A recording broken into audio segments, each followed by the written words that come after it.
अशोक राथ हा आपले हवाला रॅकेट एका मुंबईतल्या पंचतारांकित हॉटेलमध्ये बसवून चालवायचा अशी माहिती सूत्रांनी दिली आहे। मुंबईमधील पंचतारांकित हॉटेलमध्ये बसून खरात आपले हवाला रॅकेट चालवत होता। दिवसाला तब्बल 25,000 रुपये भाडे असलेला या विशेष सूट 365 दिवसांसाठी बुकिंग असायचा अशी ही धक्कादायक माहिती समोर आली आहे। आपण थेट जाऊया प्रतिनिधी अभिजित सोनावणे यांच्याकडे। अभिजित, एक मोठी अपडेट समोर आली आहे। पंचतारांकित हॉटेलमध्ये बसून हा खरात जो आहे तो हवाला रॅकेट चालवायचा असं समोर आलेला आहे।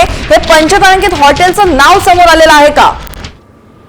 या पंचतारांकित हॉटेलचं नाव समोर आलेलं नसलं तरी जी माहिती सूत्रांकडून मिळालेली आहे त्यानुसार खरातच्या सीएच्या नावावर मुंबईमध्ये एका ऑलिशान हॉटेलमध्ये 12ही महिने एक पंचतारांकित सूट हा राखीव असायचा आणि या रूमचं एका दिवसाचं भाडं साधारणपणे 20 ते 25,000 रुपयांच्या घरात असल्याचं देखील समोर येत आहे।